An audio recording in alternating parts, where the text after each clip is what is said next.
From the grounds of Gateway High School in Woodbury Heights, New Jersey, Channel 5 Sports presents Boys High School Football. Tonight, the Gateway Gators host the Haddon Heights Garnets.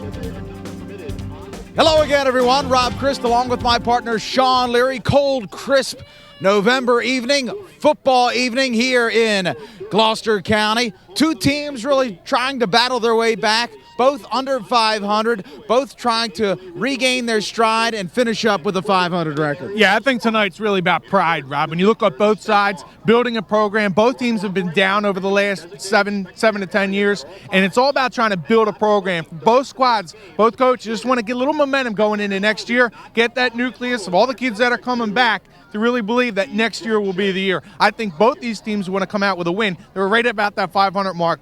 Both teams, unfortunately, not going for the playoffs, so it's all about pride tonight. For Haddon Heights, they are a team that has always boasted great athletes over the years. This year, no different. They have a big hitter in Shawn Tinley. Yeah, you're right. This guy is a powerhouse. 6'1", 235. Watch for number 3 tonight. Not only does he come up, he's going to punch you on defense. Not literally punch you, but he's going to lay down the wood. This is a guy who really is strong, huge. When he has the ball in his hand, it's one of them types where you got to tackle him low because he'll run over you. But one of the things that he's really been is a leader on both offense and defense. A guy who's going to force a lot of fumbles. He's going to try to run over you. But more importantly, in the huddle, he's a guy you're going to need at this time of the season where you need guys to kind of keep the spirits up, even though you have no chance of making the playoffs. Well, you know, always we seem to focus on the offensive players. Tonight it's a defensive night for Gateway. The leader of that defense, Brett Hamill. Here's another guy. He's not as big as Tinley, but he's another guy that's going to come up and smack you. He's a very strong kid, but also has good speed on offense. When he touches the ball, he's got that chance to break one for you. And he's the type of kid, too, that you really can hang your hat on. I know Mark Deal's really going to miss this guy. He's been playing through injuries, playing through a little pain. He's got a knee injury that he suffered earlier in the week where he kind of re-aggravated it. But it's a game where you kind of you want to end up on a winning note. I mean, you absolutely want to end up on a winning note. When you look at Tinley and Hamill, these are two guys you start with. Say, listen, get the troops fired up. This is football. This is November football. We're playing for pride. That's what Hamill gives you as well for Gateway. Well, we talked about wanting to make it a winning night. It's homecoming here at Gateway. If they ever want to make it a winning night, tonight would be the night. Stick around. Opening kickoff after this.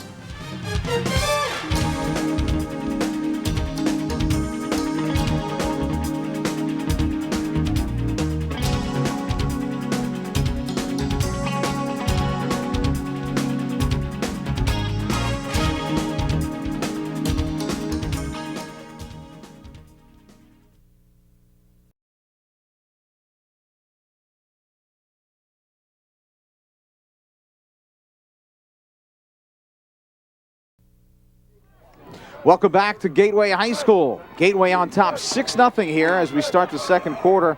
And Gateway's defense holding the line. And that should be shy of the first down. It was second down and very short. Tinley unable to gain any ground, so that'll bring up a third down now. And, you know, Gateway, you have to be impressed already here in the first quarter. A tremendous drive on offense, and defensively they have held. Well, they got some tough kids down there. I was able to see them during a scrimmage earlier against Delsey, and it was Buna that came up, and they played very physical. A team that got after it a little bit, and it doesn't look like that's changed. And this time, Haddon Heights looks to have enough to earn their first down of the evening. Not much, though. 2 yards, first down for the Garnets. Ball spotted at the 40-yard line. You know, one of the things when you have a small school like Gateway is you don't have the depth, and eventually you might have a school, especially playing in a bunch of Group 2 schools, playing against a bunch of Group 2 schools, as Gateway does as a Group 1. You might find some mismatches there because you just don't have the depth. But there's a core of players here that Mark Deal I know really liked, and they played pretty well all season long. 1st and 10, handoff, and boom, big hit laid down as Lamar Ransom got lifted by Nick D'Amico. Nice job by the big defensive tackle, 5'10", 238. The junior is going to come from the backside. Watch number 70 here, jump the gun here. He's able to get in, penetrate, and make the play from the backside. Nice job by D'Amico. D'Amico really doing a fine job on that play. Standing up Ransom, and again, impressed with this Gateway defense here early. 2nd and 10, 10-15 remaining first half. Gateway on top, 6-0. The pass has time. We'll throw it up, and a lot of air under this football and a lot of contact. Yeah, they're gonna get, I believe that's Brad Kane, for defensive pass interference. See, I didn't eat dinner tonight because we got a late start doing a little bit of work that working on for elections and stuff coming up on Channel 5 here Tuesday. And I'm thinking Domino's. I think that's why I got the Domico, because I'm hungry. I'm hungry, and I'm thinking pizza and Domino's. That was very smooth too. Yeah, well, I'm serious. No, I'm really hungry. Be nice to you. I mean, you got some connections here at Gateway. Maybe you can get us a hot dog or something. Pass interference. See what I can do. Defense. 15-yard penalty. First down. Just going to loft it up this time. And although Kane is looking back for the ball, Massaquoi going to be coming back, and he gets hung up there with Kane. I'm not sure I agree with that. Yeah, it was, looking at it now, it looks like it might have been one of the ticky-tack fouls. Massaquoi's the guy they found in the hallways. They said, listen, kid, you got to come out and play football. Good size, 6'1", 235, and he's helped out this team on the outside. Ball carrier is Johnson. He'll pick up some positive yards, about 4 there. 2nd down and 6, and Haddon Heights continues to move the football. Yeah, I'm serious about the hot dog thing, man. Forget The 4 you had before the game weren't enough. 2nd and 6. Garnett's driving the football. I mean, everyone knows you over here. People are hugging you and cuddling up. It's like a reunion. I feel so left out. It is nice. I didn't even get a hi. I said hi. Make up for everybody else. Pitch to Johnson. Johnson cut down. He'll pick up about a yard. So a critical 3rd down now for Haddon Heights. It's a big knife in the box for us. We got Cheeks, does our stats. Mike Chico is a Gateway guy. Yep. Best stat man in the business. I'd say so. The director's wife used to work at Gateway. That's right, Kevin Lemastre. Lovely wife. What did she do at Gateway, Shawn? Here's your trivia question. She was media department. She ran the media department. Excellent job. I didn't think you knew that. Of course I did. Especially after Kevin told us in the earpiece. 3rd down from the eye. Roll back the pass. Has time across the middle. Nice play. Tipped up. What a great defensive play there by the Gators. D. Pasquale. Now you can see why they like this guy. He puts the D in D. Pasquale. Yeah, he does. Nice job by him. He's just going to come from the backside and get his hands on the football, and this is what you want from your linebacker. All right, you just giving up, selling out your body, and trying to make a play to break everything up. And that he almost could have had a pick that time. They're going to attempt a field goal here of approximately 37 yards. So Butler on to attempt the field goal. The kick is up. The kick is just short. So just outside of the range of Butler, and with 8:38 left, Gateway will take over. We'll step away. Gateway by 6.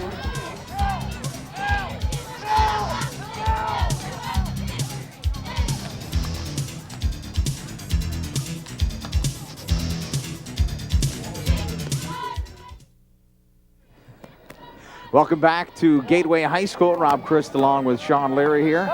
Crisp, cool November evening. 2 teams looking to get back to the 500 mark in Gateway and Haddon Heights.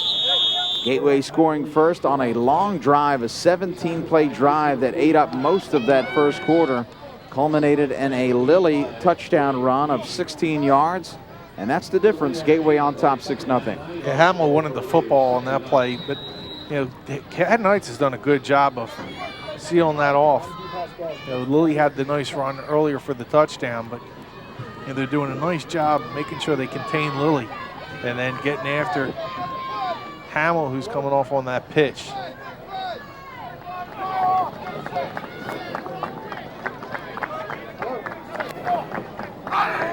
Second down. And the handoff again. A lot of hitting going on. Deep Pasquale handing out a lot of it. Lamar Ransom coming up and making the hit. I'm sorry, that was Corey Lowe.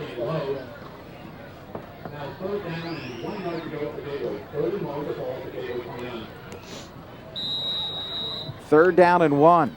So a lot of short third downs for the Gators. And they have capitalized on most.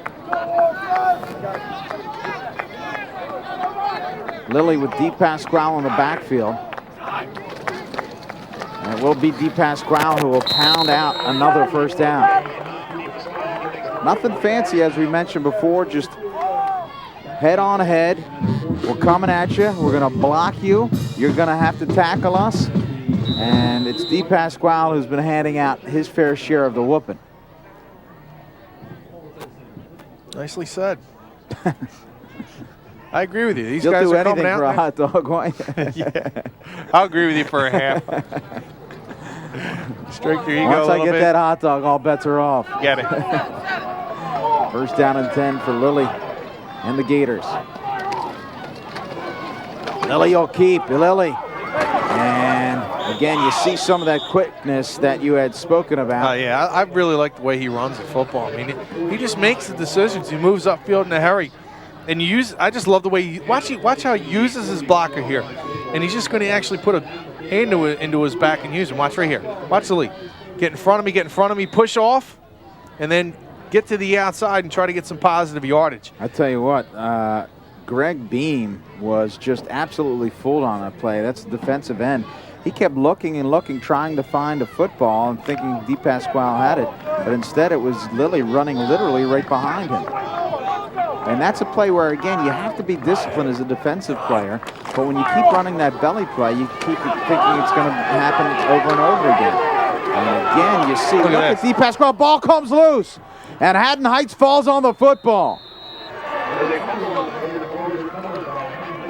Haddon Heights Lamar Ransom comes away with the football. You have to credit Deep Pasquale. Just no quitting that young man. But finally, Haddon Heights was going for the football while Deep Pasquale drove the legs. And it's the football that squirts loose and Haddon Heights that takes over on their own 35-yard line. Well, you see this a lot. I mean, if you watch football enough, you're going to see this. When a guy gets stood up and it looks like the play's over, people come in and start getting after the football. And here, he's just running extremely hard. It's literally Ransom that takes it out. See that? Ransom took it out, and then Number Ransom 45, knew he it was recovers out. it. He went and got it. Nice play by Ransom. And, you know, you can't fault Deep Pasquale. Just getting them extra yardage. You just come back to him as a coach and say, listen, keep running hard. The Haddon Heights defense held Deep Pasquale for Ransom. Slant pattern, and again it's a fumble. And falling on it is A.J. Tolliver. Nice one. You like that?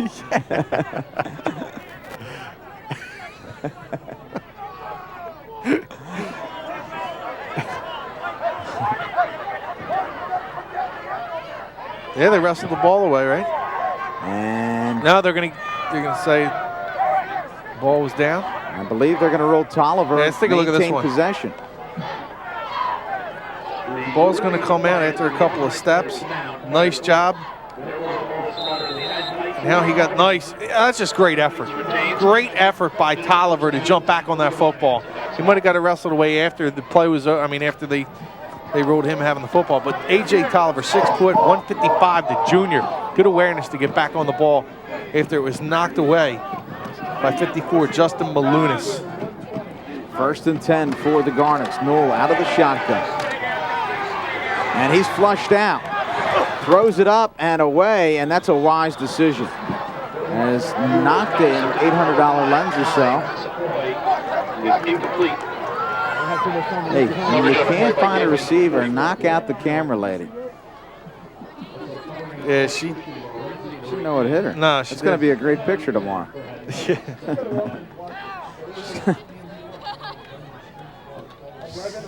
If she had that at her eye, she's going to look like the dog from the Little Rascals.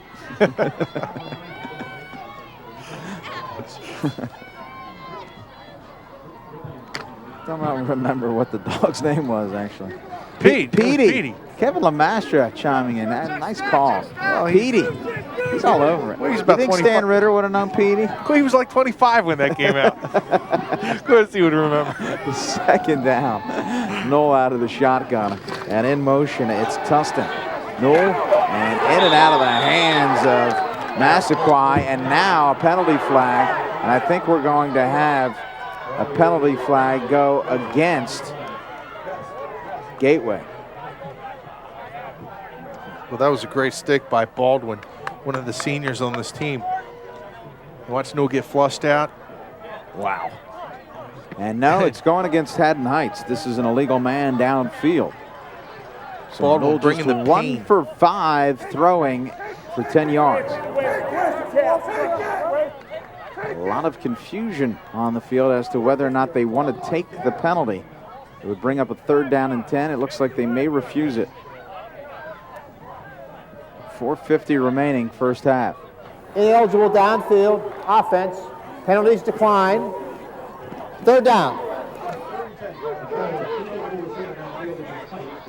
3rd and 10 for the Garnets. Knoll again working out of the shotgun. Trips left. Johnson in the backfield, and again they'll throw that little screen, and just not much there. In fact, that'll lose a couple yards as Kai Massaquoi falls short. Knoll struggled with that play. We've seen him try to go with that little quick screen, and he's had some trouble throwing that ball. And the wind, I mean, wind shouldn't be a factor. Maybe you think maybe grabbing the football because it's probably the coldest night of the year so far, at least for these guys playing some ball. So maybe that might be a factor. But he's struggling with that screen. That time Gateway only rushed 3. That works in their favor. Haddon Heights will punt it away. And it's blocked. It's blocked. Gateway picks it up, rambling towards the end zone. Gateway with the touchdown. Justin Malunas.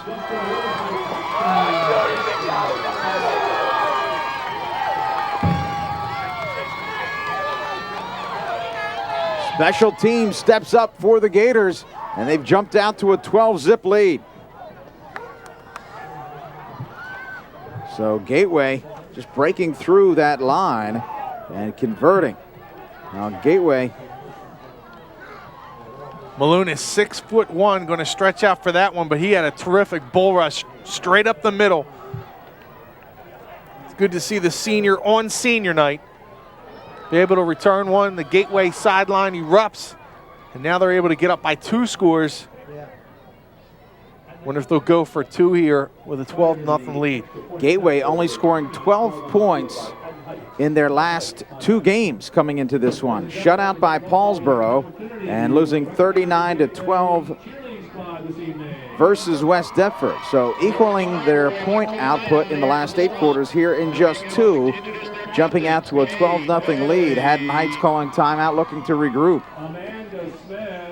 No disrespect to Haddon Heights, but you know, West Deptford and Paulsboro, that defense is, the 2 defenses there are a little bit better than Haddon Heights, so Gateway probably chomping at the bit, try and make some things happen offensively against the Garnets. They're a team that usually plays pretty good defense. This year they've given up some points in some of these games. Well, Gateway not a high-powered offense. They've only scored more than 2 touchdowns once all season. And a penalty flag here against the Gators. Their only game where they scored more than 2 touchdowns was against Audubon, where they had 28 points in a 28-7 victory. That was back in in September. Dead ball, false start on the offense. PAT over. That's why you look back at me, you look at the season, and it kind of stings a little bit because in some of the games that they were in, but just defensively they were in the game, they just weren't able to convert on the offensive side of the ball.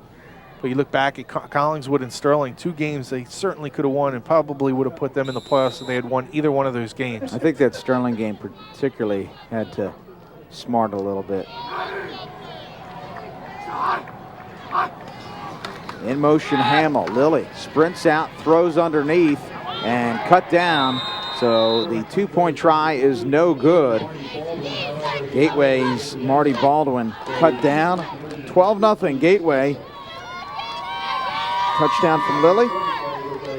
And a Malunas blocked punt return.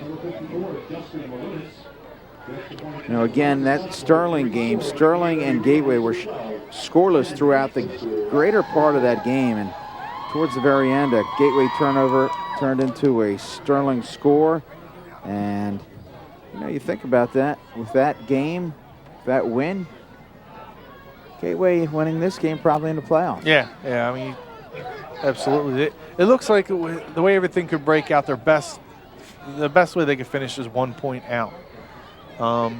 But you never know what can happen. We were talking with Coach Steele before the game, and he said you never know. If you fall in that 9th spot, you know, somebody might be ineligible, and if somebody's going to get in, you know, if you get in because of that, why not be you? Right. Someone's going to have to get in. That's right. But you never know. You want to put yourself in a position. That's why I think Mark Deal is such a good coach, because you know he wants to make sure that his guys finish strong, but also he's thinking. You know, he says, listen, guys, I know, you know, mathematically we're technically out of the playoffs. We finish in that 9th spot. You tell them a story. You say, listen, it's happened before in this particular instance, and you get these guys charged up to play the game. That's exactly what they've done here in the first half. Kevin Quirk again to kick off. His kickoffs have been relatively short, getting to about the 30-yard line. And this one, he puts a good leg in, and this will bound all the way back into the end zone. So right on cue, a good kick from Quirk. And Haddon Heights will have the ball at their 20-yard line. So 80 yards to go with 4:03 left in this first half. And Gateway has to be pleased with the way that they've played here. And defensively, you know, they've bent a little bit, but they haven't broken. They've had a couple of nice stops on 3rd down, and they're containing Tinley, which I think is real important, because, I mean, this is a big guy. And I was standing down next to him earlier, and he is every bit of 235 pounds. He is a thick guy. And that's a guy you got to make sure you don't let them legs get running. You get into that secondary, he's going to run somebody over. High formation for the Garnets. The handoff to Johnson, and he works hard just to pick up 1 or 2 yards. Flag came in late.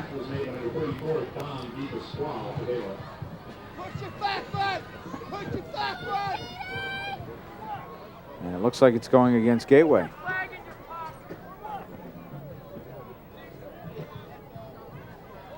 Personal foul against the Gators. So their second personal foul here. And, you know, knowing Mark Deal as we do, this is something that's definitely going to upset him. He prides himself on a team that is well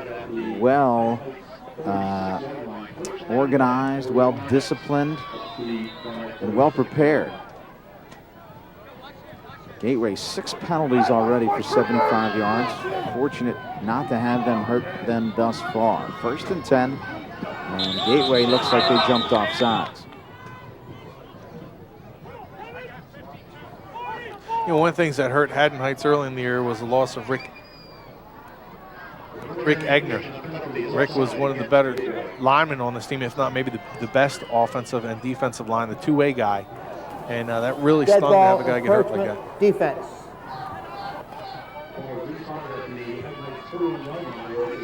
I'm trying to find Tinley's not in the game. I'm trying to find him on the sideline, and we can't see him. I wonder if he's banged up or he's getting a little break here. I'm not too sure what's going on with him, but not to have him in the game. Shawn Tinley, that is a big loss for them both offensively and defensively. 1st and 5, Newell under center. One running back, it's Johnson. Trips right. Newell with the play action, flushed out of the pocket, another penalty, and Newell will scramble, and he'll be drived out of bounds by Malunas, shy of the 1st down. But it looks like there is another penalty flag.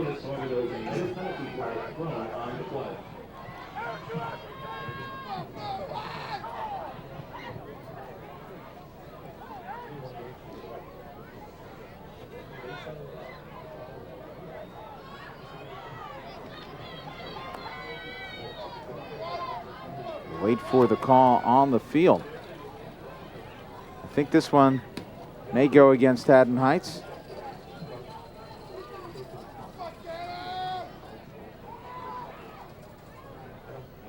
They've taken some time on these penalty calls tonight. Of course, you do want them to get together and make sure they got it right. They're going to wave this off. Let's take a look here. Baldwin's going to chase Newell from the backside. He's just going to decide to tuck it, try to pick up that first down by himself, but you got Malunas coming from that inside linebacker spot. He's able to drive him out of bounds.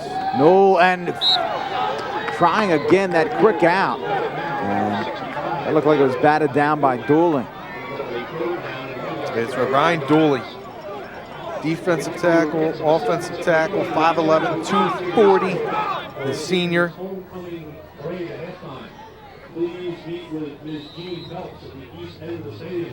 Third down and 1 for the Garnets. 3:11 left. Tinley's not in there right now. You got to believe something's wrong with him, and that is a tough loss for them to not have the big fella there. 3rd and 1, you would assume that he would get the football. Snap to Newell. To stretch it out, throws it up, and it's overthrown. A bit of a surprise there. 3rd down and a yard to go, and they throw the football unsuccessfully. They have been unsuccessful all night throwing the football. 2 for 8. Yeah, not sure.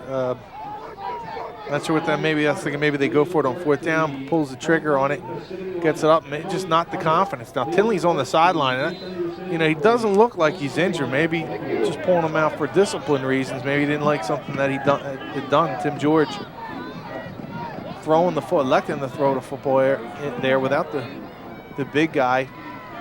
And again, a low snap, and this time Butler gets it away, end over end, and this will bounce inside the 15-yard line all the way down to the 10.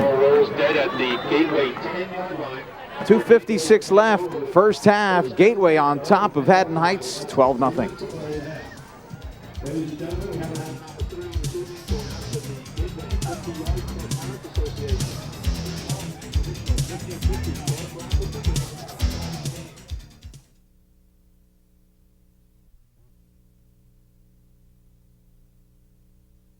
Welcome back to Gateway High School.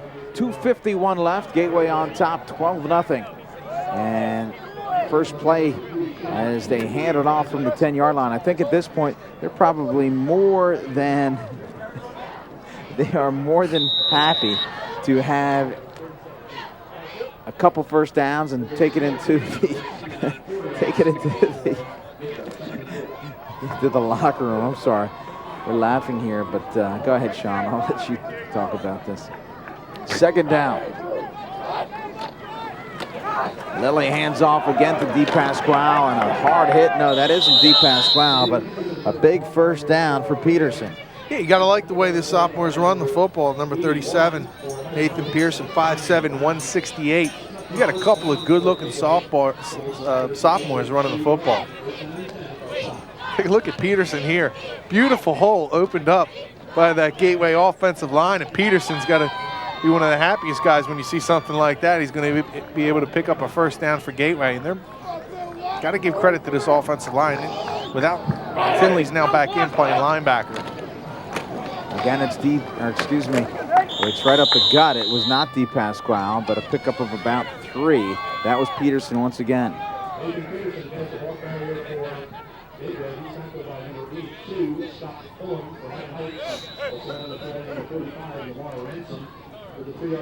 Clock continues to move inside of 1:30.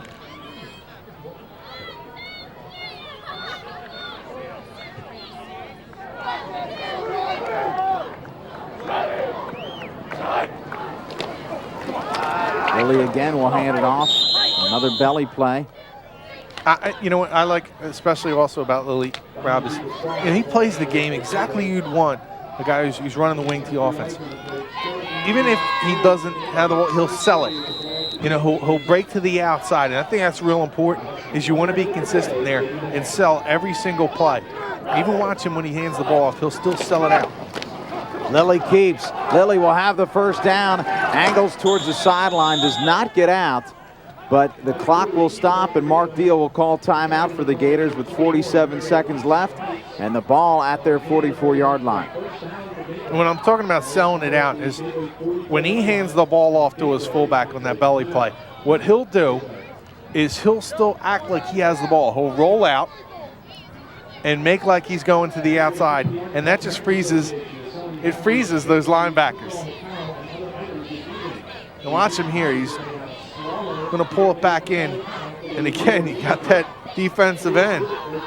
That time it was Greg Beam, 6'1", 180, the senior, who gets caught trying to go for that interior. And you're right, if you're having success, Rob, I think you mentioned this earlier, when you have success running up the middle, that's going to freeze those defensive ends. They're going to get caught there.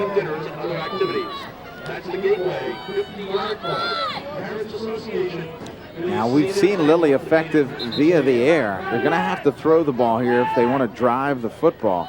Lilly has rushed the ball successfully, 54 yards on the ground for Lilly. But 1 for 2 in the air, a big 25-yard hookup with Hamill earlier. So he certainly has the ability to go up top.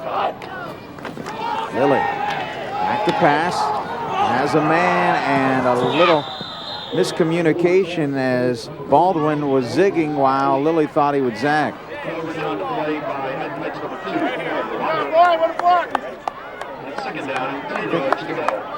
If you're looking for any indicator of how lopsided this game has been in terms of ball control and play at the line of scrimmage, Gateway has outgained Haddon Heights 177 to 29. Yeah, I think a little bit surprising. I think coming into this game, we thought this game would be pretty even. Lilly setting up the screen pass and dumps it to DePasquale, and this falls incomplete. I like the play call, just didn't work. Rushed a little bit too much, and I think the drop just a little too deep for Lilly. Yeah, I think he was kind of looking up that time. He had Shane Katz right on him, number 75, and they kind of maybe got in the way of the big guy there. He's a big number 75 behind him. He drops the ball. Maybe lack of concentration that time for DePasquale. Gateway very successful on third downs this evening, 4 for 5. Long third down here, and that's really been the key for Gateway. Their third downs have been relatively short. Lilly again, play action pass, and has a man in the flat, wide open, hits him, caught for the first down, bobbled, but Brad Kane able to hold on, and Gateway continues to move the football with 30 seconds remaining now. Somebody's got to pick up the guy coming out of the backfield. That time it's Kane. He's wide open. No one's able to go with him. And nice job by Lilly of finding him. Finds that open space. Gonna throw it right there. Lilly releases there. And good concentration by Kane to hold on to the football. 11 first downs already here for the Gators. Impressive offensive display. That long drive in the first quarter really kind of rips your heart out if you're a Haddon Heights defender. Lilly spiked the ball there, second down. And again, it's really set the tone for the rest of the game. Yeah, and what also I like is Mark Deal throwing the football downfield. Again, keeping your team into it. Keeping after Haddon Heights when you got them on the ropes. You got to go for that knockout blow because you never know, they do have some explosive players on the team. Massaquoi, one of them, that wide receiver, can eat up some yards in a hurry. 10th play of the drive. Lilly has a man underneath, and he hooks up with Hamill again, another first down. So Gateway really moving the football at will. This drive started at their own 10-yard line, and they continue to move the ball. 17 seconds left. Clock stops as they move the chains. Lilly out of the shotgun. Again, it's DePasquale, one of the two running backs for Lilly. Across the middle again. And this may be shy of the first down. Going to be shy of the first down. It won't stop the clock. And Gateway's going to have to burn another timeout. 6 seconds left here. Going to try a field goal. Indeed. It's going to be Quirk.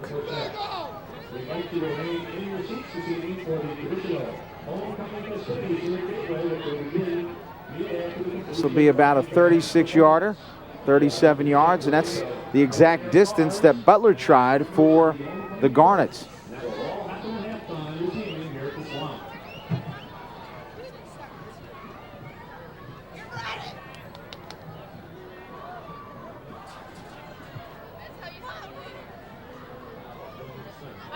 Of course, here, the home field of Gateway, they like to call it the swamp, Shawn. course, Gators in the Swamp. Kind of like that, You got your nickname and you got a built-in name for your stadium. Not sure the Swamp is the most, Go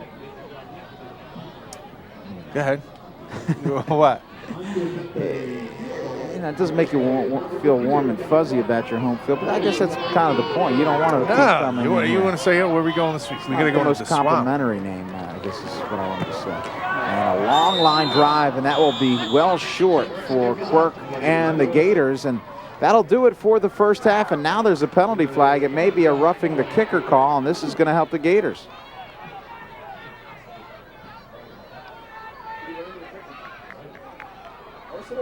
Personal foul, roughing the kicker, so Quirk will have another opportunity, and Tim George figured, you know what, we're only 2 touchdowns down despite being totally dominated. Now, he'll go to the locker room probably still 2 touchdowns down, but a big foul, difference. Roughing the kicker, half the distance, first down. Between 15 and 12, you're going to have to get one of the two-point conversions if you're able to score a couple times. Quirk gets the kick and is knocked into. A little bit embellished. Yeah, well, no, you got hit by Josh Johnson. You can't come flying in there. You got to be careful. That's where you say, good work, Quirk. That's right. Able to get the call against him. That's what you want to do. Your kicker's supposed to do that. When you get hit, you fall down.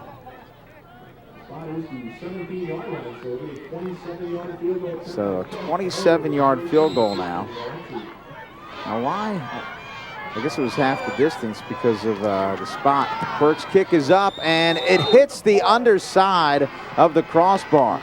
So if this was soccer, that would be beautiful. Unfortunately, it's not, and that'll do it for the first half. Gateway falls short with the field goal attempt, but have really dominated this first half.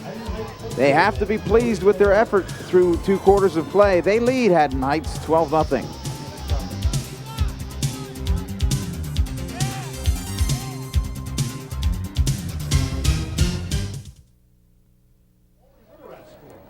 Welcome back to Gateway High School. Homecoming festivities are done, and it's time for football. 3rd quarter here. Haddon Heights to kick it away. Mike Lilly scoring the lone offensive touchdown tonight thus far. Also the homecoming king, so quite a night for Lilly already. Kickoff fielded just outside the 10-yard line. And D. Pasquale still driving. Cut down at the 35. 1st and 10 Gators. You used all my halftime material. I had Lilly pegged for the homecoming king. 152 yards on the ground for Gateway. 61-9 through the air. Gateway doing a nice job also balancing out that offense. But 213-29, the telling story. So you see those two teams really having a big difference in also yardage and time of possession. Gateway also getting knocked around with the penalties, 7 penalties for 80 yards. Maybe the one blemish that you see from that first half. Lilly starts with the pitch and a holding penalty here. I believe the holding call is going to go against Gateway's Christian Morency. So we saw this in the first half where Haddon Heights started their first play with a holding penalty. And now Gateway returns the favor. Gateway has had quite an evening offensively and defensively, but as you mentioned, Shawn, really a tough time discipline-wise. Yeah, that's the one thing I guess you would Blocking take out the of back, this game. offense, replay, first down. If you're more and you say, listen, these guys have been playing pretty well, but you always got to come back and say you can do something better. And certainly the defensive and offensive penalties that Gateway's incurred in the first half and now in the beginning of the second. 90 yards in penalties for the Gators this evening. First down, 20.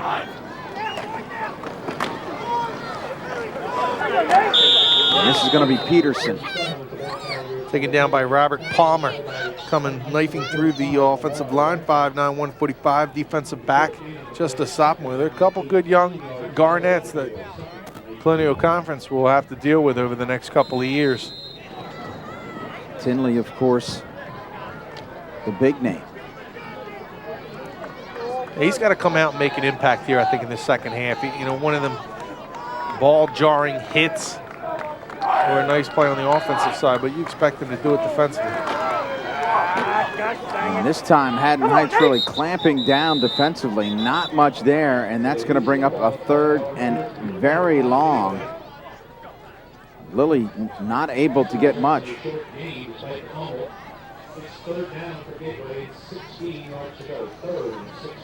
Yeah, Lily, homecoming king, huh? Quarterback. Like, were you ever the homecoming king? No. Were you ever the queen? No, let's see, that was way uncalled for. I'm just asking. I don't know. I didn't go to Clearview. I don't know what the traditions were. Or yeah, they pick a guy to be the queen. It's the thing that we do over at Clearview. Just kidding. Inside, and that's going to be real incomplete pass. Now, of course, that means that we're going to get a lot of emails from all the Clearview faithful who are watching the game tonight. But obviously, we're just having fun here, busting your chops. Yeah, it was a great time.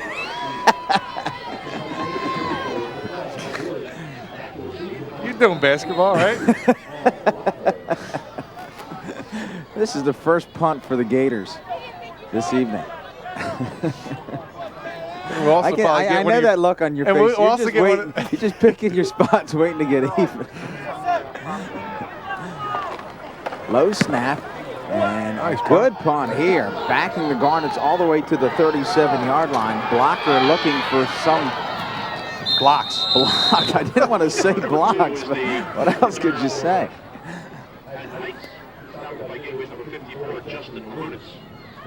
And when your name's Blocker, you're wondering why you have the ball. Yeah, that's right.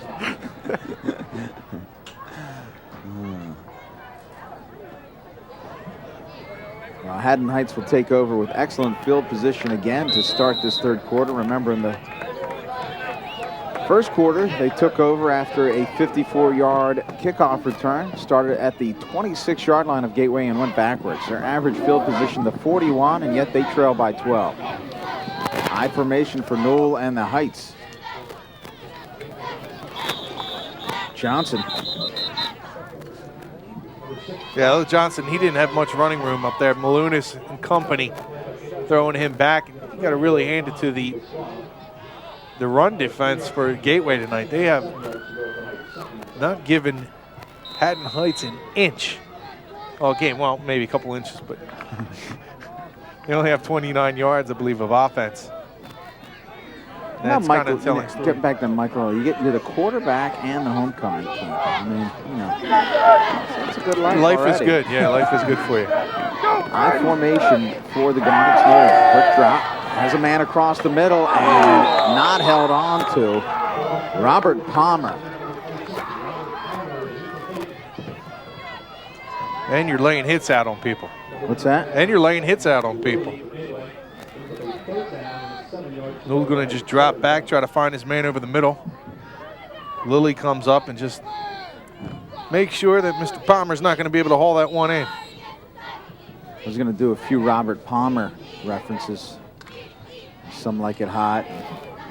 I don't know if you know too many Robert Palmer songs. And probably your audience knows very few. Haddon Heights 1 for 5 on 3rd down. That's Robert Palmer. That's actually who I was for Halloween. Hand off to Johnson, and Johnson will get enough for the 1st down. Robert Palmer? I was. My wife was a Robert Palmer girl. Oh, yeah. And that one video, we had all the girls that looked identical, right? Yes. Yes. And that was, what song was that? Wasn't that Some Like It Hot? From the power station? Maybe it was. Maybe it was. Just remember the video.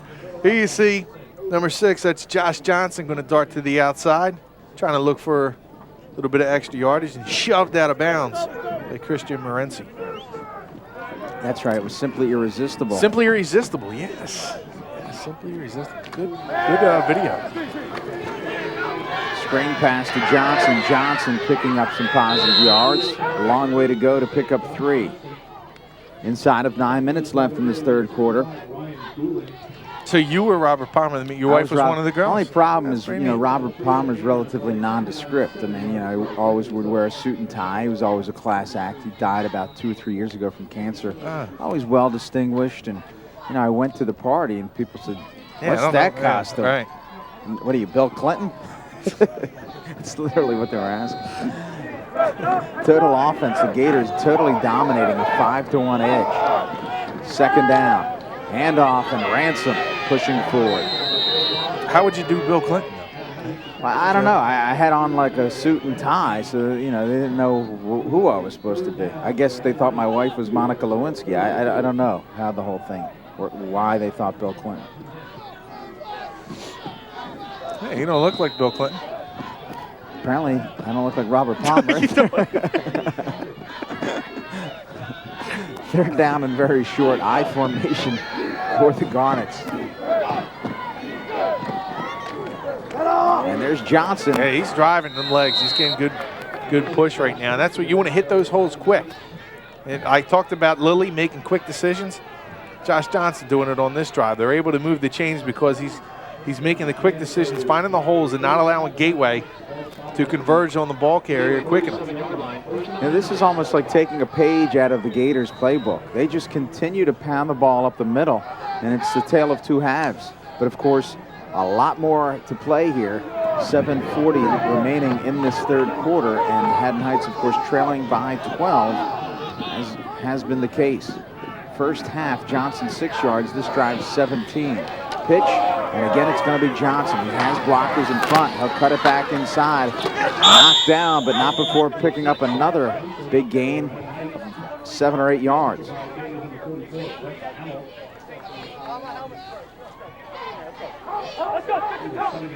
They're doing a nice job right now. The offensive line, they probably got chewed out at halftime inside the Gateway locker room. And, now they're doing a nice job. You see number 82 there, Scott Fulham, throwing a block. Ransom downfield watching, but still giving some support. Number 45. But these guys are at least, they're moving the ball downfield, and it starts up front. You have to be able to, like you said, mano y mano. That's what you got to do. That's right. Here in the second half. You just got to look at the guy across from you and say, I'm moving you, one way or another, either right or left, but I'm moving you. And now the Gator defense steps up, stopping Johnson, so third down after no gain. Newell has been very unsuccessful in the air, so this is a tough call. I mean, this is, you're good here because you have two plays. So you can run the football and feel comfortable doing that. And that's probably not a bad call in this situation because you'll probably go for it on fourth down at the 30-yard line right now. 2 for 9 is Newell in the air. Oh, hand off, and the Gateway line holds once again. Not much there, maybe half of a yard at most. That's Dooling, Ryan Dooling on the stop there. All 240 pounds, getting low, getting a little leverage. See, I expect a nice do chant after he makes a play. There's nothing going on here on the sideline. They got to work on that. This was only one game left. It's a little too late. Fourth down. Newell with Johnson. All right, here we go. Be ready. In motion, it's blocked. Pitch, Johnson. Johnson tries to work around tackle. He's not going to make it. And a long late penalty flag. This may be a hold. They pulled out the long penalty flag, huh? Yeah.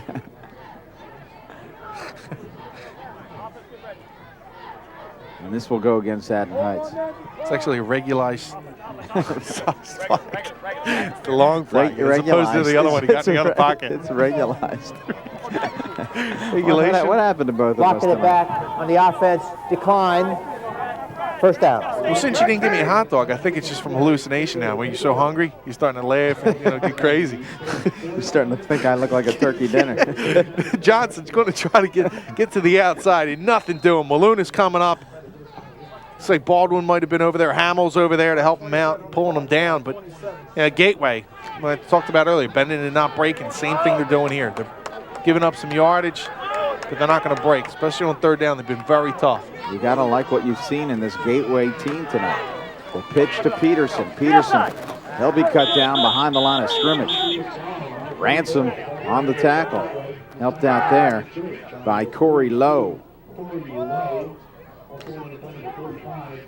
Ransom, they have a couple guys coming back. Ransom looks like he's a nice player.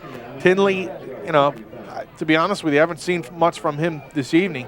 He's not having a great game, and he's not showing, but they really like what they get out of him. So they have a couple guys coming back that I think have played pretty well tonight. 2nd and 10. Peterson in the backfield for Lilly. Come on, Mike, you're in one. And nothing doing once again, maybe a pickup of 1 for Peterson. So getting away from DePasquale, who really earned his keep in that first half, driving and picking up a couple extra yards seemingly every carry, and that really made the difference on that long drive. Peterson perhaps not the leg drive that DePasquale has.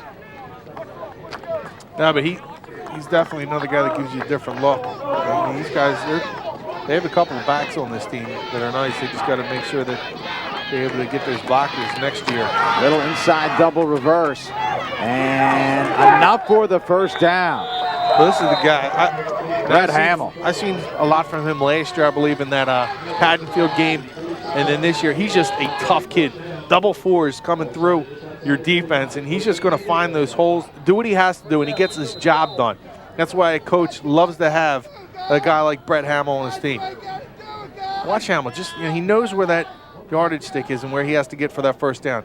Going to set his guys up, run hard through the teeth of the defense, put his head down, and just go for that first down. He's able to pick it up. Hamill really benefiting from his small size, just 5'9", hiding behind his blockers. And right up the gut, Peterson will pick up a nice chunk, about 5. What do you like about Peterson is he hits the hole very quickly for a fullback. Yeah, we already talked about him and DePasquale. I mean, these guys look good, really good. Peterson and DePasquale, and it's just the way he runs up the field. I like the way Peterson carries the ball, and he's secure with it. You also got to like that from your fullback when he wraps it up with 2 hands, because you're going up, especially in this offense. You're going to have a lot of plays on that inside where the big guys are. You get knocked around a bit, so you got to secure the football. And that third down really had to break the back of Haddon Heights right through the gut again. Brett Hamill exploiting seams in this Garnet defense. This is a guy, I mean, he's fast. First off, you got Hamill, who's a fast guy. He's a tough guy. He's going to get you the yards inside. He's going to break one to the outside. He's slippery. I mean, watch how he comes through here. He's just going to bounce off one, bounce off another, sidestep a guy, slip through, and pick up 6, 7, 8 yards. 2 carries for Hamill, 2 first downs. They're using him a little bit more here in the second half. And off, a big hit laid out. Nathan Peterson just got smacked by Matt Lofink. You think? Think so? That was a stick by Big 76. Right now, Peterson's feeling like you after a long Friday night. Yeah, because usually I'm doing football games with you. That's like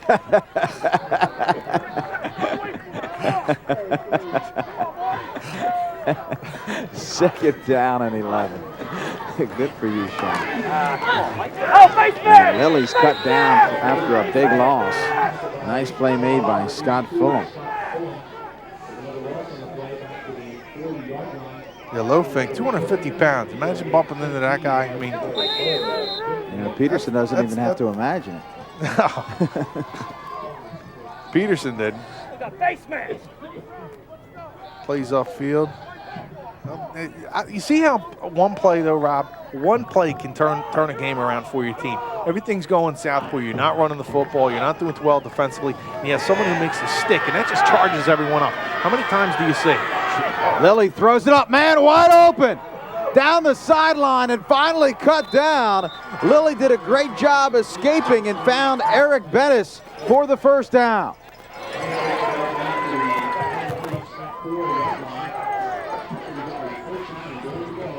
Nice job by Lily, buying some time in the backfield, having the presence to take a look up and find Bennis, who was just completely wide open. No one around Bennis within at least 15 to 20 yards. Bennis picking up some big yardage. That's just a busted assignment from Haddonfield. A play breaks down. You got to make sure you find those backs coming out of the field, or in this case, tight end. 1:13 left, third quarter. Gateway driving up by 12.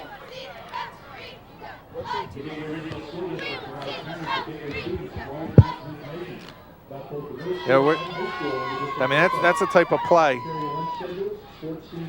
That's a type of play where it's the type of play where you find a guy who's wide open down the end, the right side of the right side of the field. But that play's made by Lily. The scrambling around, staying up on your feet, looking downfield and finding a guy, and that's a spot where where you guys just make the homecoming king's just making a play offensively. So Gateway continues to move the football, and this would really be the undoing of the Garnets. High formation, Hamill leading the way. Shy of the end zone. 2nd and goal.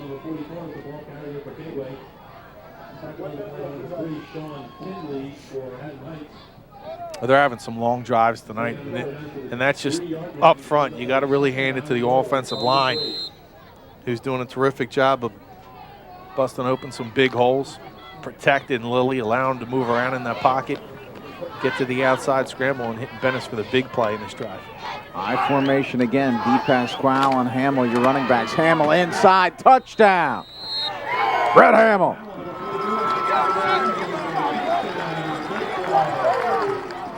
The Gators on top, 18-0. It's good to see him on senior night come out and get a touchdown, especially in the second half.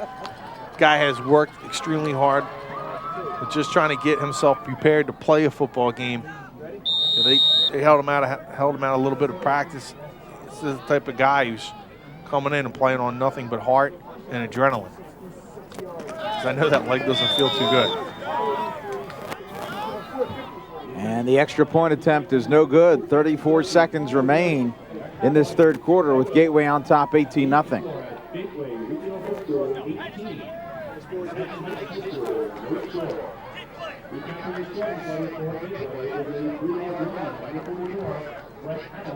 You gotta take a look at Gateway tonight, saying they're playing a little inspired football, right? The offensive output throughout the season has not been there, but tonight, a few touchdowns. Of course, they got the one on a blocked punt, but offensively, they've moved the ball pretty well. Conversely, I think if you're Haddon Heights, you're kind of disappointed in the way the team has come out. Seems like it came out a little flat tonight. There's a couple guys over there expected to make some plays, and I'll be honest with you, Tinley, I know he's a good player. He hasn't played well tonight. As a coach, this is always the toughest time for a team when you know that you have essentially nothing to play for but pride. And a lot of players just, simply don't have their heart into it. And Gateway obviously came out. They had the motivation of homecoming, a big crowd on hand. Haddon Heights started off the game with a big return. Gateway would have none of it. Defensively, they played exceptionally well from the outset, and they've also done well offensively. Well, one of the things that, coming into this game, I actually thought Haddon Heights would have a little bit more fire because this team who hasn't had a winning season in a while. And, they got a chance to get to 500 with a couple of young guys. We thought maybe they'd do a little bit better than they have. And now another big return for the Garnets. Taken back to the 45 of Gateway, but there is a penalty flag now. We've seen quite a few tonight.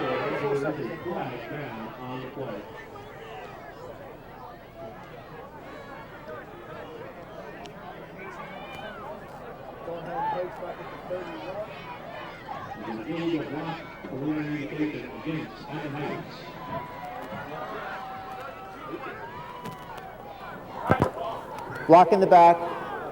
On the return, first down. 1st and 10 for the Garnets, trailing by 18 with 24 seconds remaining in the third quarter.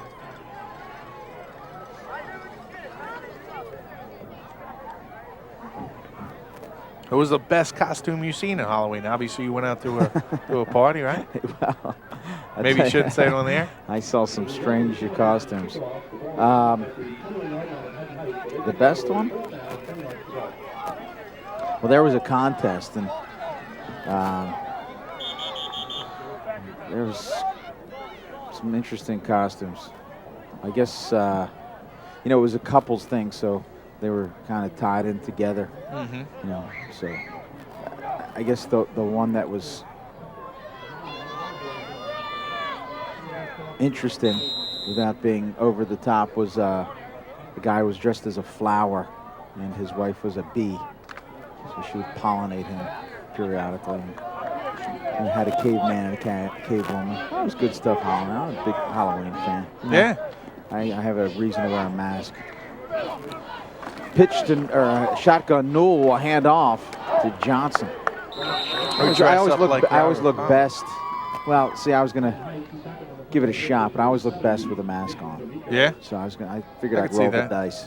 Didn't work out too well. With that, let's take a break. Yeah, we'll talk about your Halloweening when Sure. we come back. Through 3 quarters, Gateway blanking the Garnets of Haddon Heights, 18-0.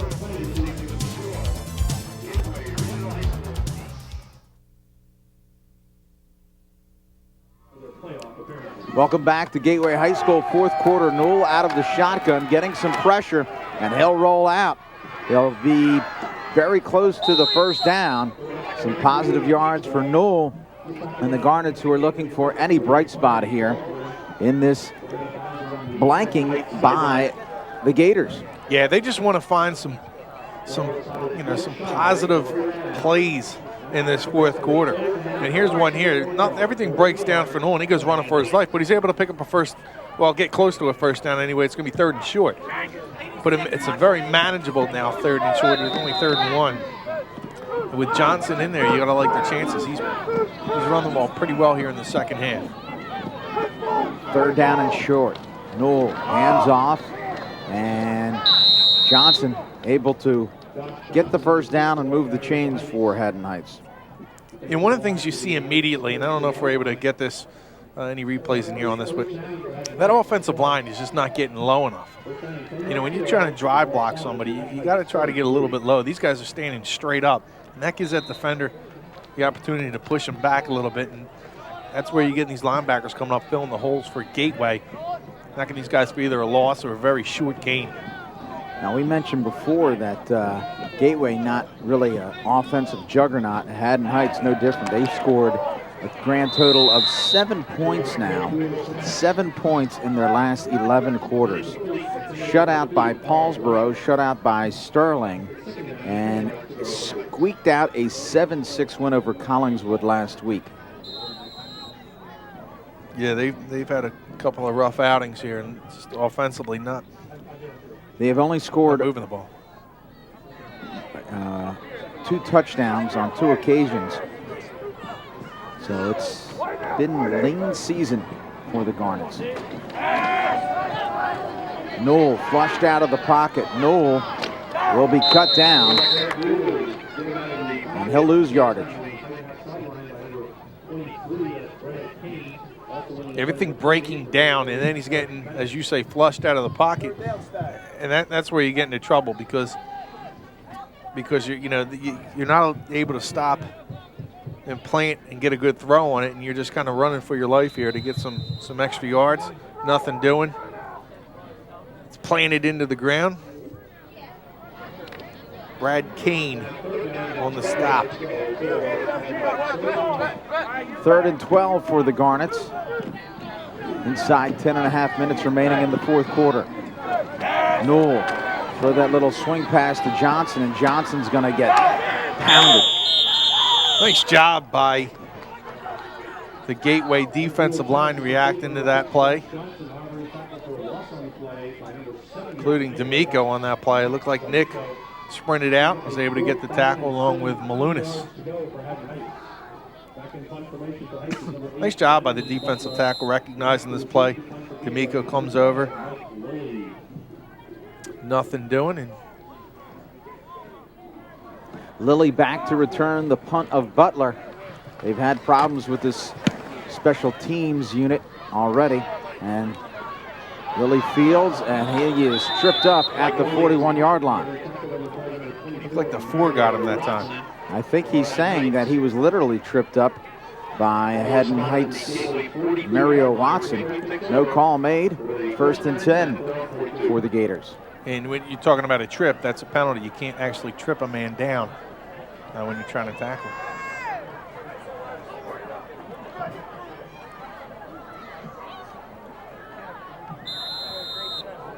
Tomorrow we'll be over at Rowan University. Looking forward to that, to take on Cortland State. Of course, that game will have already been played when our viewers get to see this game.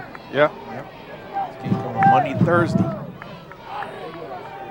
Watch it Monday, you want to see it again?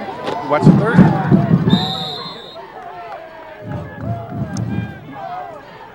Peterson.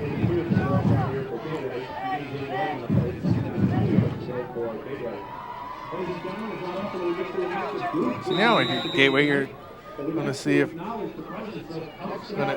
that Lily pads the lead here. Very nice. What? Second down. It's getting late, folks. Fourth quarter, 18-point lead. Lily again, a little end around, and it's Hamill. Hamill's been effective, scoring a touchdown and picking up 3 first downs, carrying the ball in limited time. 5 carries, 33 yards. Look at the blocking up front. I mean, some of these guys we're not talking about too much, but they're doing a heck of a job. Alex DiMidio up front, the offensive guard, 6 foot 230, a senior. Brian Dooling, we caught his name on the defensive side. A big carry again, pickup of about 8 yards. Gateway continuing to move the football and eat up the clock. Lou Piscopo down there doing extremely well, a junior who will be back next year, number 75. It's called Malunas a couple of times. See Lily again, pulling that ball back in. Just looking downfield, and I just like the way he moves with the ball. I mean, he's a guy can cut. He's got good vision. I just love the way he sets up his blocks. 18 went wide open on the sideline, calling for the ball, Morency. No one was out on him. And again, a first down, as Hamill's really picking up his stats.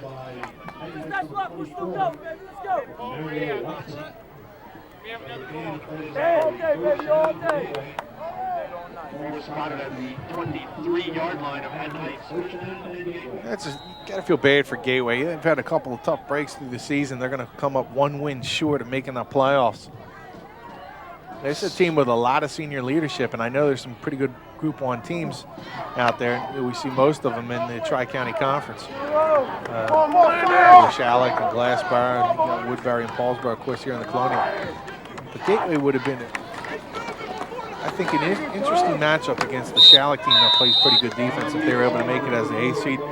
And the reason why is Gateway plays good defense. You know, they're going to come out and have an effort, and you'd love to see some of these seniors get a chance to get into the playoffs and maybe match up with Shalleck. I know we saw Shalleck and we were very impressed with him, but I just like the way this team has a mental mental strength about him, this Gateway team. I think Shawn has to be the prohibitive favorite. No doubt. No doubt. I mean, this is this squad here, this Shalleck team, what we saw out of them, I think, you know, not only a favorite, teams better be ready to come to play when the Cougars come to town. When you actually go to Shalleck, they're going to be the #1 seed. This is a very, very good defensive football team, and they mix it up offensively. Breaker, who we thought, in seeing him play, we thought, you know, at least I did, and I know you thought the same way. One of the better quarterbacking performances was against Glassboro, and it's just little things. You know, they're not doing anything special with him, moving him out of the pocket, letting him throw on the run. Then, you know, you're banging it on the inside. And they got the big guys up front that do a pretty good job defensively. They just get after you. Lily keeps, and he'll lose yards. So Haddon Heights holds the line, and they'll probably go for it on 4th down inside of 6 minutes remaining. You know, when you have a team like Shalleck, who has a quality quarterback and Breaker, who strong arm, elusive, can run the ball if need be.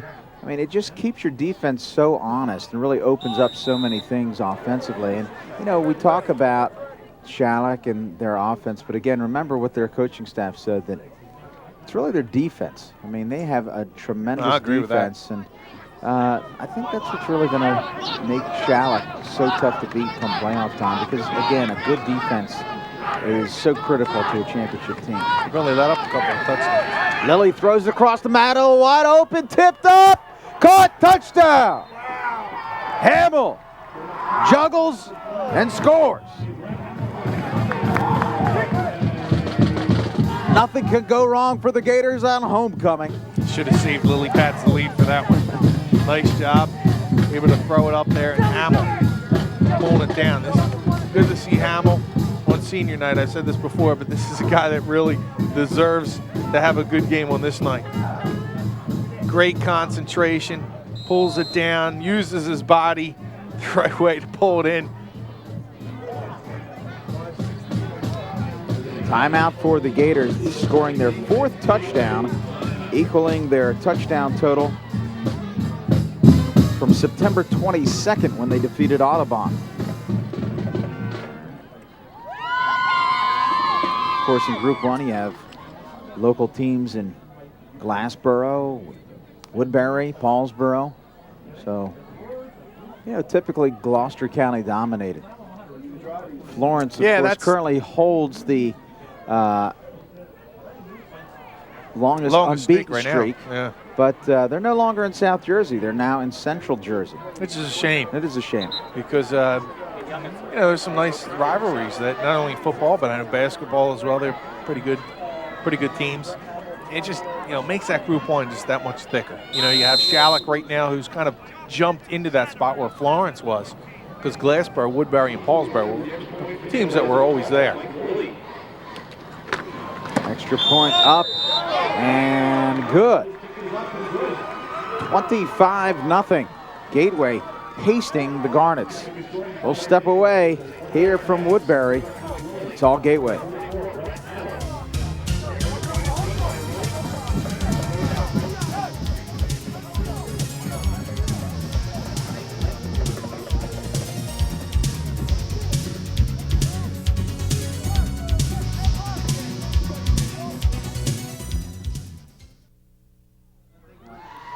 And welcome back, Comcast Channel 5 here.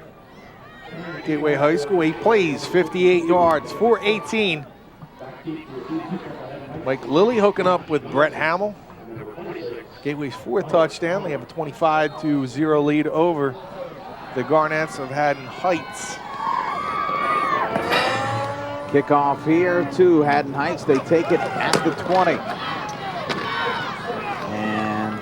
Returned by Robert Palmer to the 36. You never did get to hear about your Halloween outfit. There you see the total offense. Gateway just absolutely dominating. 339 yards, and the number of first downs for Gateway frightening. 17 first downs. That's just, I'll tell you what, that's indicative of Mark Deal, I believe, and what he's done with this program. You remember 5 years ago, Rob, 6 years ago, that would have been reversed. You would have seen Gateway with the 56 yards and a lot of teams pounding up 330 yards. And, Deal's done a nice job here, along with his coaching staff. That's not a knock on any of the other previous coaches. Well, his predecessor's Mark Wechter, who's he's over done at a pretty Washington good job. Township. And, he's doing okay over there. Not bad.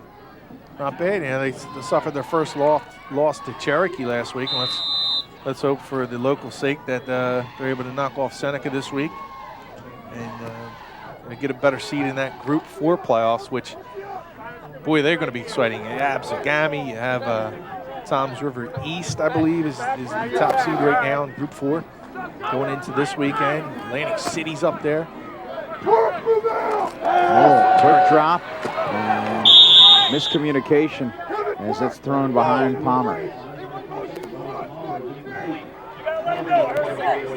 Yeah, wide open. A lot of teams on the bubble. Yeah. There's a lot of, this weekend is not, usually this is the weekend. You look at it and there's all different types of things. The guys maybe could get into the playoffs locally at least. And we don't have that this year. Guys are in, they're in right now. The teams are in, they're in. It's really a matter of where you're going to finish up seeding-wise. Right now we're looking at maybe Group 2 with that West Effort possibly getting the number 3 seed. And almost picked off. Things have not gone well for Newell this evening. Marty Baldwin, that only would have hit him right in the hands. He might have. Marty's going to look at this and say, you know, how could I possibly have dropped that one? Well, he's a tight end too. You'd think he'd have good he's hands, great. but he let the ball come get in, into his body. Yep. When you do that, you can see when you just don't grab it with your hands, it's going to bounce off you. Sometimes, and that time it did. 5th punt tonight for the Garnets. 4:58 remaining.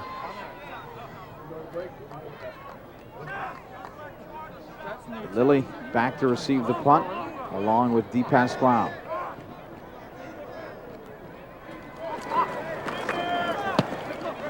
End over end. Bounces. And this will be down at the 33-yard line. And now a personal foul as Haddon Heights getting chippy. I think this is going to go against Corey Lowe. I think Hamill was politicking for that flag. He thought he got a cheap shot on him.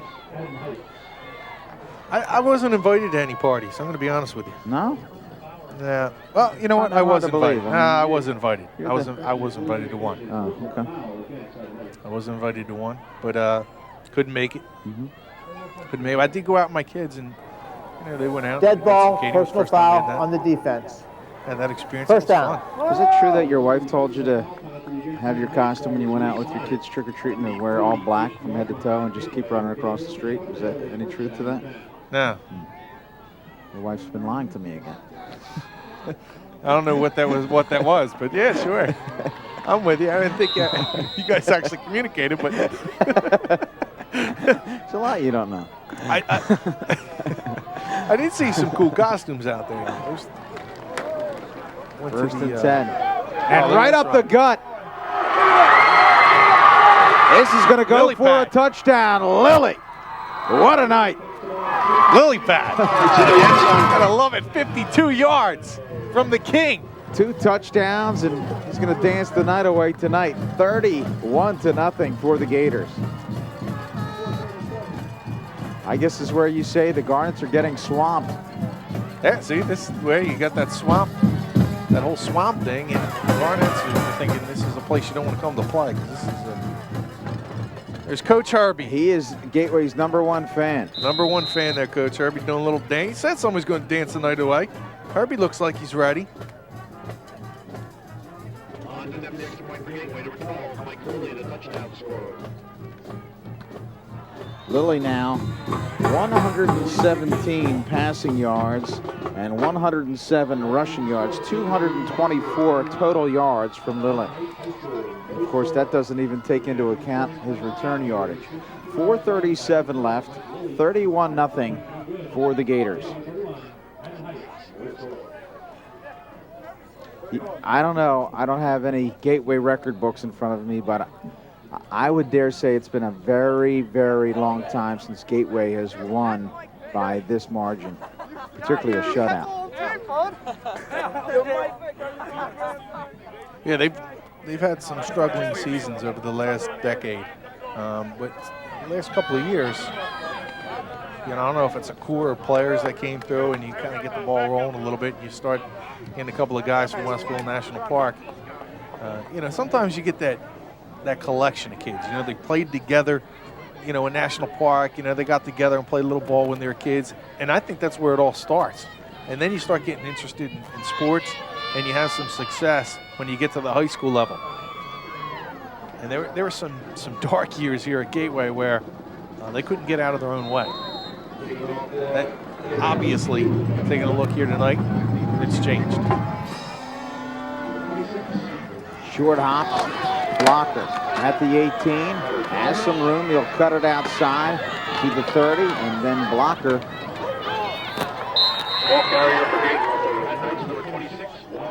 Knocked back. Forward progress to the 32. First down for the Garnets with 4:28 left. Gateway will see who they will meet next week. And then, of course, their traditional Thanksgiving game against the Thundering Herd. That will be played right here. Woodbury, of course, on the road all year. Thundering Herd is not thinking about that game at this point. They have some playoff work ahead of them. Right now sitting as the number 3 seed. That could set up if everything breaks the way it's going so far, and Woodbury's the number 3 seed. Paulsboro being the number 2 seed. Paulsboro Woodbury semifinal.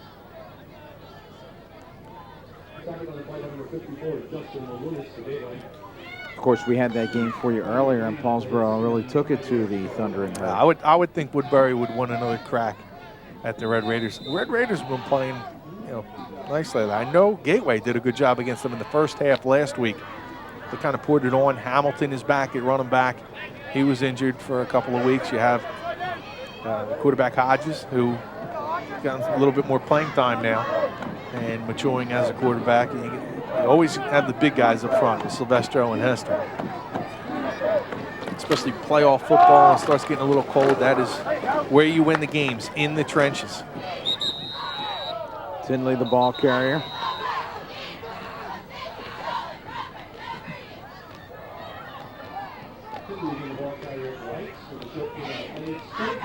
And the Pioneers looking like they should host a playoff game this week or next week. Yeah, they've been world beaters, haven't they? They've done a great job.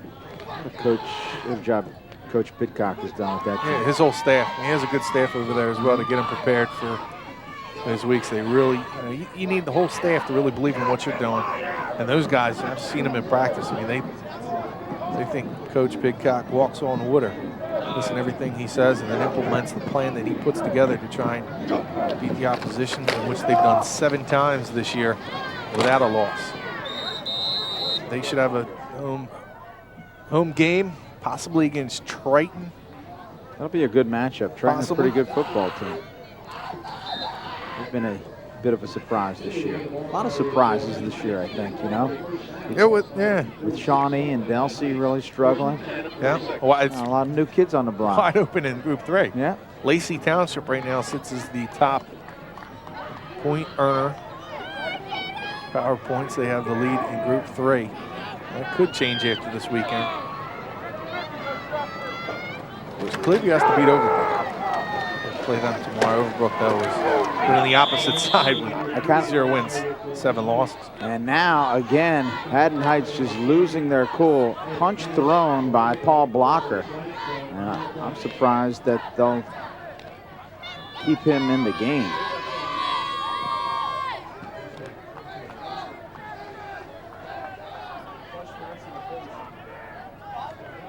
And there goes Blocker.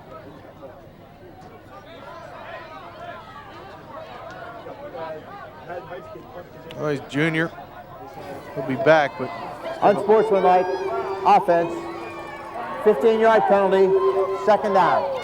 And this has kind of been Haddon Heights' story, really, Just some bad mistakes along the way, and it only takes a bad play or two to really break up any momentum. It happened in the first drive, and it's happening here, which may just be Haddon Heights' last drive with 2 minutes remaining.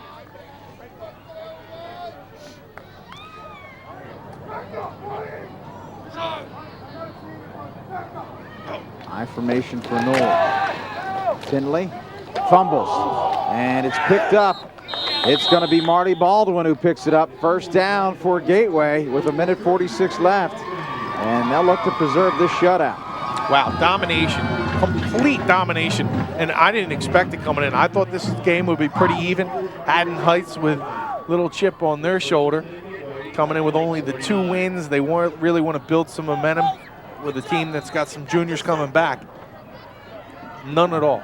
I mean, Gateway has been dominant in every phase of the game, except maybe they had a couple returns that were okay, Haddon Heights. But other than that, Gateway with a senior-laden team played extremely well tonight. Gateway comes in and promptly takes timeout. There's the future at Gateway, at least. Ryan Rybczynski probably be the quarterback next year. The former homecoming king, his brother, I think it's Chris Rybczynski from last year, gave up his crown to It's a tradition, apparently. Quarterbacks, homecoming king here. Well, Rybczynski wasn't quarterback. Yeah, but his brother is. Yeah, okay. So maybe next year. Maybe next year he'll get it, yeah. Speaking of, I guess it is a Gateway thing. Chelsea Peasy, homecoming queen over at Rowan. Gateway grad. She wasn't a quarterback here either. Nah, she might have dated a quarterback. This is true. We'd have to ask Chelsea. Former student of mine. Good kid. Former Gloucester County Times employee. Now Channel Still 5 one of the hosts, yeah. Still one of our, that's why I brought her up. She's one of the hosts of our show, Your Town. How about the standout coming just 2 weeks away now? Wow, I tell you, I have cleared out my TiVo. You should. You should. Got some exciting times right now on Comcast. Now I just have to move into Gloucester County. I got the TiVo taken care of. Bring it over. That's the hard part. They'd welcome you back here with the ovation you got earlier. They'd welcome you back here at Gateway. Yeah, that was pretty impressive. 55 seconds left, second down and 10.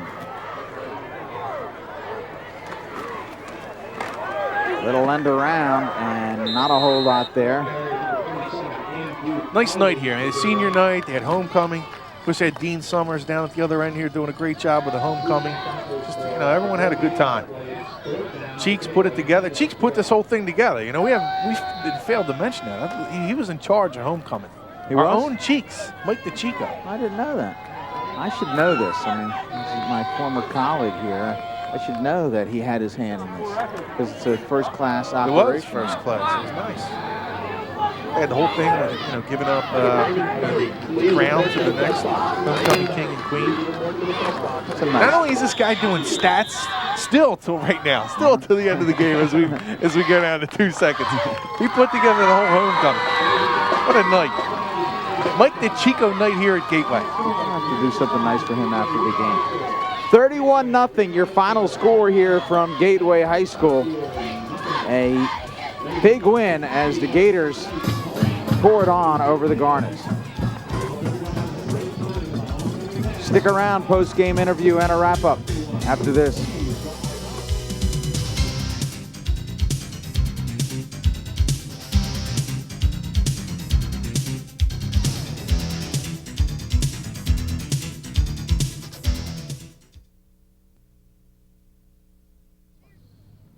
Welcome back to Gateway High School.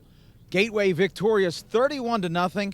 An impressive homecoming victory, putting a pasting on the Garnets of Haddon Heights here with winning head coach Mark Deal. And Mark, opening kickoff, Haddon Heights, a big return all the way down to your 26-yard line. And after that, they shot themselves in the foot. But more importantly, your defense really stepped up and really set the tone for the evening. Yeah, we've been having some trouble here lately with our kickoff coverage, and so we got in a bind right away with bad field position, but our defense really stepped it up and did a real nice job. Coach Karp's been doing a great job and our staff with our defense, and I'd like to add that Coach Karp's baby's going to be born here real soon, so we had extra motivation for him tonight. A lot going on here in Gatorland.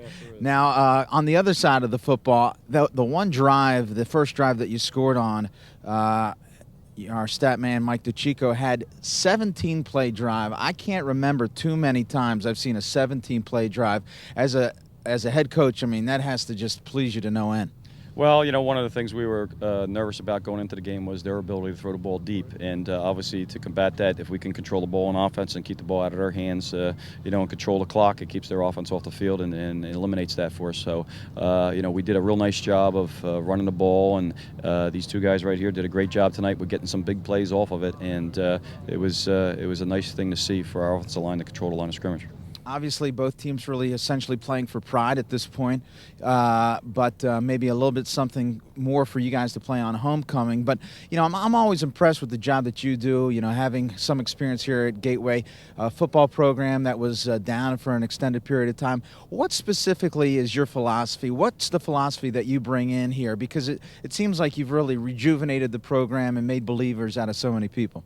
Well, we just try to get the kids out for football, as many kids as we can, and then we try to develop them when we get them out, with our off-season weight training program year-round if they're not playing another sport. And it's just hard work ethic, a lot of hard work, and a lot of positive attitude. And these two guys right here are leaders for us. And, some of the younger guys see these guys playing hard and doing well, and that hopefully will draw some of the other kids out. And, we can continue to build on something that's positive right now. Well, we'll certainly look forward to next year to watch this program develop. You have a lot of building blocks here, and I think we're looking forward to seeing Gateway have another fine season next year. As you mentioned, Hamill, Lilly, two big players in tonight's game, really had an impact offensively and defensively, and Shawn Leary's with them. We'll talk to the King in just a minute, but first we're going to get over to Brett. And Brett, this was a tough week for you, right? I mean, you came into the week kind of injured, a little banged up. You nick it again in practice. So were you even concerned that you'd be able to play on senior night? Yeah, I was real concerned. I mean, in practice, we had a fluke. Someone clipped my leg, and I actually had to sit out of practice yesterday. And thumbs up, I mean, I had my fingers crossed hoping I could play. The team supported me 100%, and our trainer, she has an awesome physical training program, and she got my leg back and ready to go today. I mean, I couldn't do it without her. I've seen you over the last couple of years, and I remember back in the Haddon game, you played pretty well in that game as well. But senior night, I mean, this is an important game for you guys. You want to go out winners on homecoming in front of a big crowd. How important was this win? Nothing to play for as far as playoffs go, but pride on the line. Oh man, this is one of the biggest games. Beginning of the season, we had strong hopes to make the playoffs. That was our main goal, and now we know that there's not the greatest chance to make the playoffs. But hey, we're still playing for pride. We're playing for a winning season, and that's about it. I mean, we just wanted to win. That was the bottom line. Well, congratulations to you. A couple of second half touchdowns to seal the win. And right here we had Lilly, who, he came into this game, obviously a guy who was one of the favorites to win homecoming king, and you were able to pull that out at halftime. How'd that feel? Oh, yeah, it felt pretty good. I know a lot of people were voting for me, but I don't know, it felt pretty good. This is football. This is a big night for you guys. As seniors, you want to leave on the winning note, and you have your names over here, and you look at that, and that has to mean something to you, right? Oh, yeah, definitely. It means a lot. You come up against a Haddon Heights team who, at 2 wins, they had something to prove, just to say that, we have some pride here, and we want to try to get to that winning season. But that first drive, I thought, was really important for you guys. Once you were able to kind of pound away at this team, did you notice that the offensive line was starting to manhandle that defensive front? Oh, yeah. In the beginning of the game, they had that big return. And, after I seen that, we thought it was going to be a close game. And then going into half at 12-0, we knew we had to do a lot more than that because their ability to throw the ball is pretty good. So we knew we had to put some more points on them. Now, you might be the homecoming king, but also one of the leaders on this team. I'm sure that you must have said something. And, listen, guys, we might not be mathematically there for the playoffs. What did you say? Did you say anything to the team about coming out here tonight? To play for pride and play for respect, and we still have a chance to have a winning season, which that hasn't been done in some years. So that's what we're playing for now.